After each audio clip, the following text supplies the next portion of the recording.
we actually have our last submitter for the day, Mr. Mervyn Kite. And Mervyn, just so you're aware, you have 5 minutes to present, and then there's 5 minutes for questions. But if you go over your 5-minute speaking time, that's fine. We're being pretty relaxed about it all. So I would invite you out the front. I want to get a bit off your chest.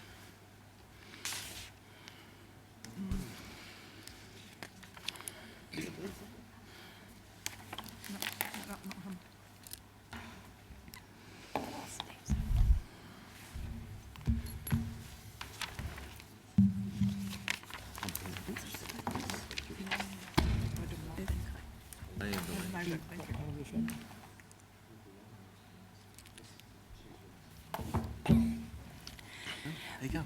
Welcome.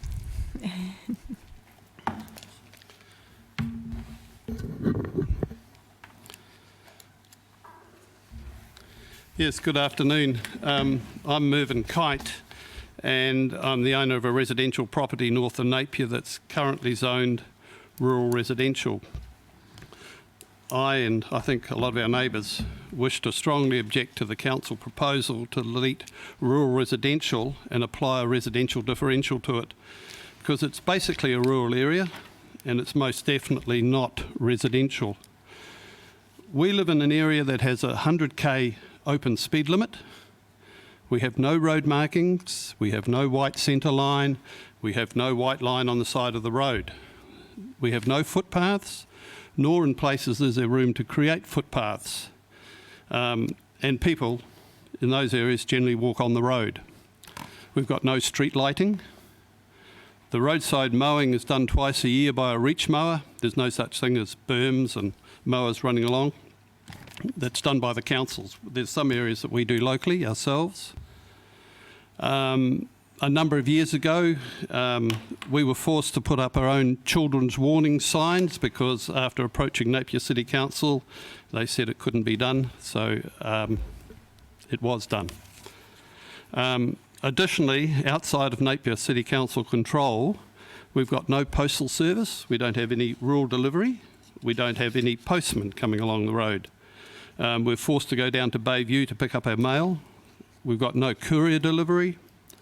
Our nearest bus service is 3 kilometres away, and we've got no fibre and our internet speeds are low. We are some distance from Napier community amenities and little use is made of them because of the distance. Our area will always remain rural in character. The area is comprised of narrow ridges, steep limestone gullies, bluffs. It has the largest area of indigenous forest within the Napier city area, and it has the largest conglomerations of SNAs, or significant natural areas. So it is very, very rural. Indeed, in your own document that Napier City produced, which was Growth in the Hills, and that was published last year, which assesses the potential of future residential areas, you state on page 1, the Eskill areas were not assessed due to their high cultural value, significant natural areas, and because they're relatively remote from the key amenities of the city centre and Taradale. And yet, you want to drag all this into a residential differential. If this does occur, my general rate will increase by 39% to roughly 0.0046 in the dollar, or in the land value dollar. Across the road in Hastings District Council, the general rate is 0.0022, i.e. less than half the Napier rate. In other words, we're paying 0.0046, or we will be, as compared to across the road, it is 0.0022. For the additional increase of $720 a year in rates, we'll receive no additional benefits and will be potentially lumbered with a regulatory minefield ill-suited to a rural area.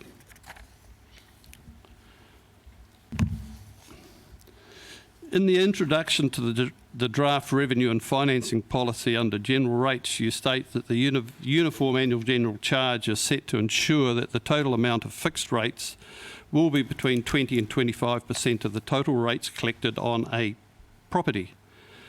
Under your proposed policy, the actual percentage on our property will be 11%, i.e. the new general rate will be twice as high as your stated target of 20 to 25%. This is a reflection of how high or excessive the new general rate will be on those properties that move from the rural differential to the residential. Sorry, the rural residential differential to the residential differential. I know that if we change to the residential differential, there'll be an immediate expectation and pressure for our area to receive the same benefits as Central Napier residential. You will have a festering, volatile sore out there. There's also the interesting problem of converting building requirements and other various regulatory conditions, etc., from rural residential to residential. How close to my boundary will my neighbour now be able to build his shed or his fowl house? Currently it's 7 metres. I understand it will go down to 1 or 2 metres. Will I still be able to keep my pigs? Are you allowed to keep pigs in Napier residential? I doubt it. Under residential, I'm not allowed to have more than 12 chickens, and they cannot be allowed to free range. You know, you're in a rural area, but the chickens aren't allowed to wander around. I can't keep roosters. I also need to get a permit to keep beehives, and that'll have to be at the discretion of the regulatory services. I mean, have you got anyone in Napier City Council that knows anything about bees and can put conditions on bees? Can I drive stock along the road now that it's residential? Will I be able to light an open fire? I won't be able to light an open fire, even an incinerator, now that it's residential. Will any future subdivision out there have no minimum lot size? That's the situation in residential in Napier. This is just the start of a large number of problems that are going to arise, and I do not believe that this has been fully thought through, especially the effect on the semi-part-time or small agricultural or horticultural operations that you see in Bayview. It's interesting that in the introduction to the draft revenue and financing policy, you, the Napier City Council, state that the draft contains new proposals to ensure there is equity and consistency on how the rates are charged, to ensure that similar properties pay similar rates. This draft policy of converting rural residential to residential creates less equity, less consistency, and really needs to be reassessed. Mayor Kirsten Wise, in her letter of 4th of November, states that the aim is to ensure simplicity and consistency for all Napier ratepayers.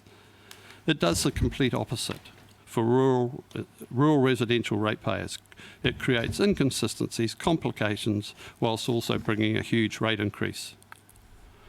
I'm sure that once the rural residential owners realise the full regulatory impact of this change, apart from the rate increase, there will be hell to play. There really will. We're asking, please leave the rural residential differential in place and keep things simple. With you listening to ratepayers and ratepayers supporting your decisions, supporting your sound council decisions, let's not go back to the fratricide of previous years.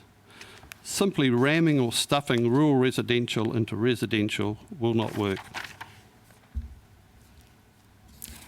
Thank you very much, Mervyn. Do we have any questions? Councillor Bogue. Hi there. Just a couple of questions, please, Mervyn. Do you get recycling and rubbish collected? Yes, we do. Okay. That's a targeted charge that we pay. Right, okay. Yes.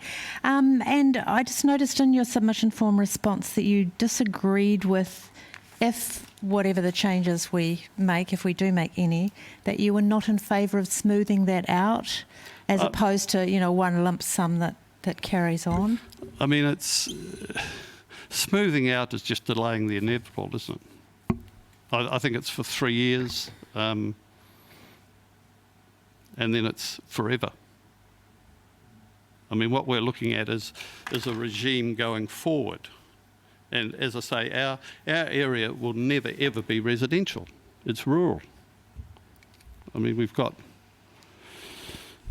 I mean, we've got falcons, we've got wood pigeons, we've got fern birds, we've got all sorts of stuff out there. And, you know, it's rural. Most definitely it's rural.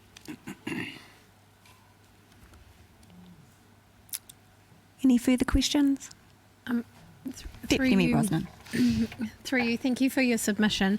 I thought it may be helpful just, but before you head off, just to let you know that council wasn't considering changing the zoning in the district plan. So all of those things you talked about around proximity to boundaries and chickens, etc., bees, that's not what we're thinking of changing for your area.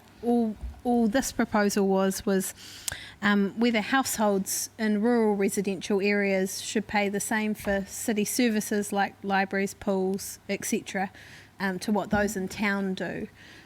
So just to give you a bit of peace of mind that we're not even considering changing the space that your neighbour could build the shed next to you, etc. Yeah, that was never mentioned though, was it? I didn't read that anywhere. No. But it still is,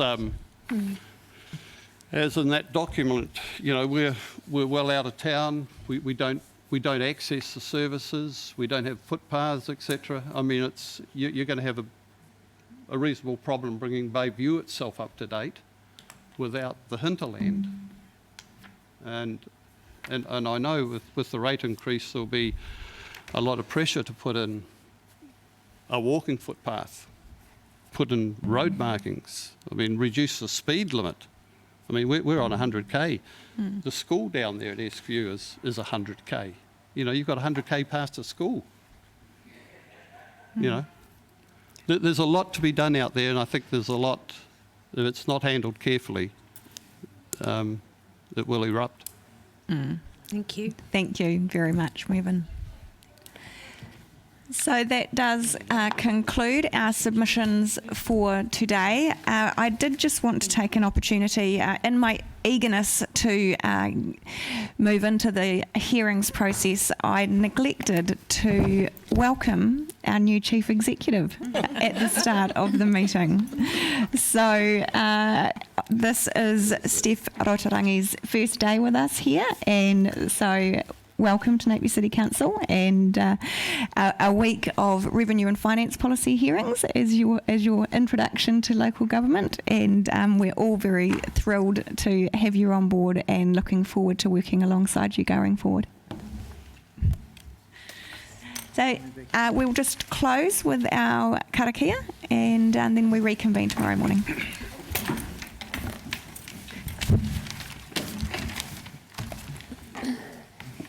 Kia tau, te mana maria, te ranga i ngā iwi, ka tau a ahirere, kia piki te ora, te kaha, te māpatanga, ngā wā katoa, te hei mau wiora.